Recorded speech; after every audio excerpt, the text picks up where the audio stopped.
Today's going to be more of a technical video, so it's going to be one of my first ones I'm doing with that, because I just went on YouTube to try and see if there was some kind of video out there that would tell me how to replace a battery in my UPS. This is the battery I just bought online. So I got this sucker for $25. It's a replacement battery. It's a PS1290. Okay, this cost me about 25 bucks on Amazon, free shipping. I got it in about a week, and it sure beats spending $89 to $100 on a new UPS. And I'm going to bring you in a little bit so I can show you the UPS I got that I'm going to be fixing, because there's no videos out there on YouTube that show me, at least for this particular model, how to do it. So I wanted to do my own video. Okay, so this is my UPS on the floor right now. It is a Tripp Lite OMNI1000LCD. It has 8 outlets in the back total. 4 are on battery, 4 are just straight surge protection. If you can see on the bottom, there's a little indicator there that tells me that the battery needs replacing, and you'll also see that it only has 3 out of 5 notches on the battery life. That's an indication that the battery is definitely weak. Some of the other signs is the UPS would just suddenly die without warning. All of a sudden it would just shut off. Everything attached to it would shut off for no reason, no warning, just die on me. And so that was also another indication that the battery is shot. So if your UPS is doing that, this is going to be a good video for you, because this is probably something you're going to want to do. Okay, so actually I have a slight correction. I thought when I bought this it was a smart LCD UPS, but as it turns out, the true model number is, if you could see it here, it's actually an OMNI1000 LCD UPS. So, but basically it's the same thing. The manual says Smart UPS, this says Omni. It's really the same thing. So I got this at Costco, and so I think it's a standard, you know, probably a budget model UPS that Costco sold. Technically there's no user replaceable parts in here, so I think that's probably why there isn't a whole lot of instructions out on the internet. So hopefully, you know, this provides some resources for you guys. Or the first thing you have to do is you obviously got to open up the case. So right now I have it turned up on its face, and the way to do that, in here in the back there are these 2 holes right here that hold a screw, and it's a Phillips head, and they're actually pretty far down in there. And so in order to get to them, I used this is my Craftsman Phillips screwdriver. It says it's a P2. To be honest with you, I don't know if that's the size, but just to give you an idea of how long this thing is, it's about the length of this UPS. This is about the only way you're going to be able to reach that screw that's far down in there.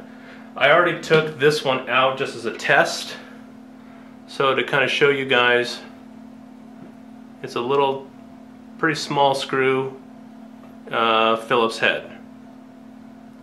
So we're going to go ahead and take out the other one, and we'll see what happens. So here we go.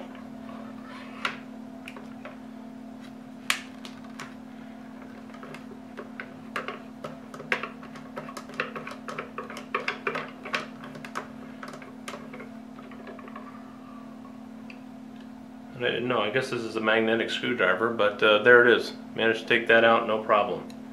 Okay?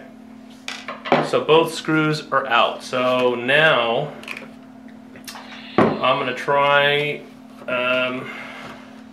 very carefully, I'm going to try lifting this up, and let's see what happens here. Actually, you know what? I'm going to lift it up this way. I'm going to put it on its side.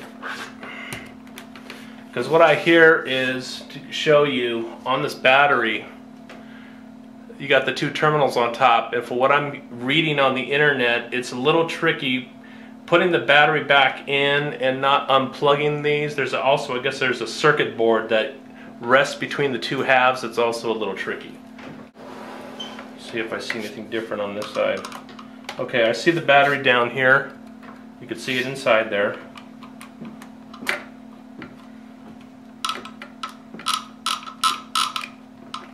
Okay, this up here must be the circuit board that they're talking about, that you have to seat. I guess it's kind of tricky from what I hear, so I'm just going to ease this out a little bit more.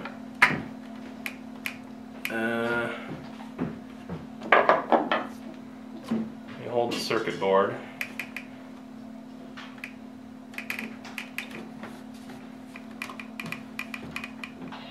There's wires, a bunch of wires in here, obviously. One of the other things too, you know, you are dealing with a power source, so you want to make sure you don't touch any wires. Even though it's disconnected from the wall, this thing would still have juice because of the battery. Okay, I see the circuit board inside here. I'll show you guys in a little bit. There is a slot on either side. I don't think it's going to be that tough to put that circuit board back in there, to be honest with you. Okay. So I think at this point I'm going to leave it just like this, and I'm going to see if I can slide the battery out here. Alright, so here's a little bit tighter shot on the battery. It's got some tape on it. I'm going to see if I can take this tape off here. I don't really need that. Alright, let me get my new battery over here. And like I said before, for reference, this is what I bought. A PowerSonic is the brand, and the model. It's a PS1290, 9 amp hour, 12 volt battery. I guess these also work in electric wheelchairs from what I understand. So I'll leave that there. So just to compare it, the battery's the same. See if I can get it here. Okay. So you got positive to positive, negative to negative, so the terminals are the same. Alright, so I'm going to go ahead and I'm going to pull off the negative first.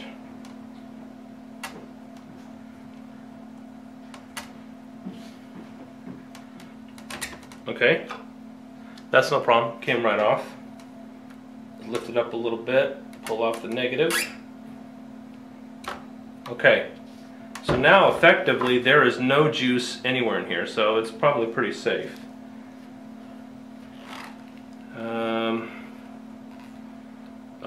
Look at that. See if this will focus in. You can see right here the battery is starting to leak. Alright, let's go ahead and see if we can get this thing put back together.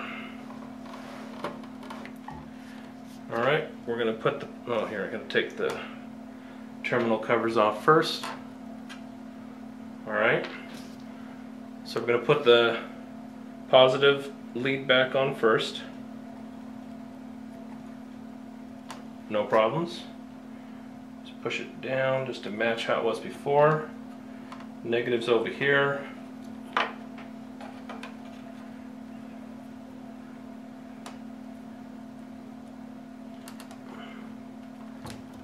Negative went right on.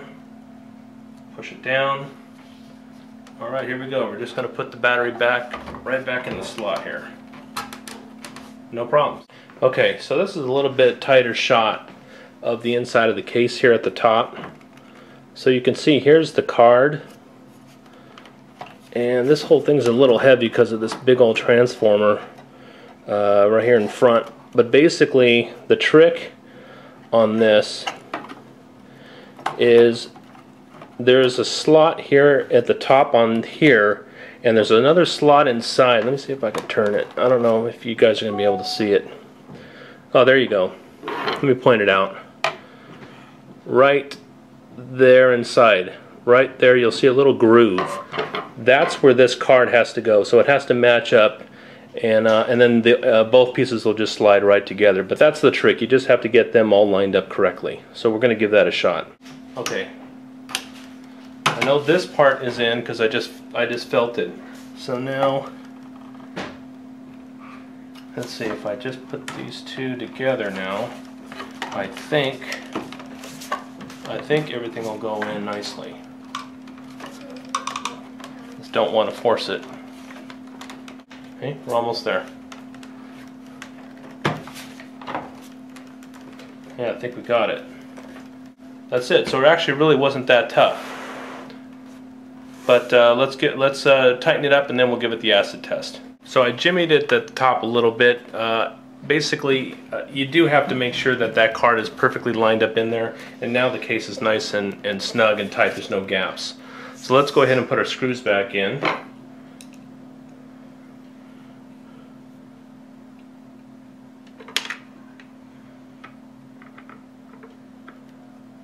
Make sure I don't strip the threads. I know the screws came out really easily. Okay, yeah, there we go. That's tight. The nice thing about having these long slots is you don't have to worry about the screws going in crooked. They pretty much go right in to the threads. Tighten it right up. A little bit more, I think. Here we go. There. Nice and tight. Okay, so there we go. We have our new, basically our new refurb unit. So now I'm going to go ahead and plug it in, and let's test it out and see how it works. There we go. We're going to plug it into the wall.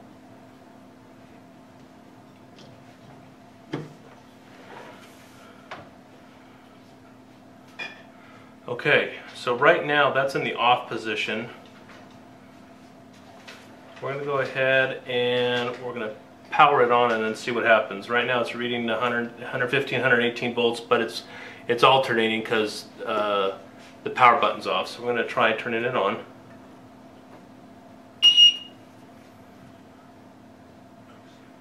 So it looks like it's got 50% battery. We're going to go ahead and run a battery test on it by using the mute button over here. So it's going through a self-test. Still going through a self-test.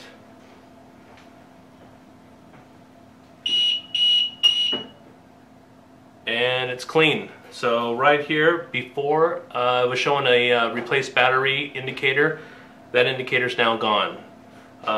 It's only got three levels of battery, but that's probably because it doesn't have a full charge. So I'm going to go ahead and plug this thing in, and we're going to let it run for a while, and it should charge up fine. So anyway, you guys want to save yourself almost $100, go on Amazon, find a P1290 replacement battery, and you could do it yourself in a matter of about 10-15 minutes. So pretty easy, highly recommend it. So that's it. Let me guys know if you have done this before, or if you've ever run into this. I'd love to hear from you in the comments. You guys take care.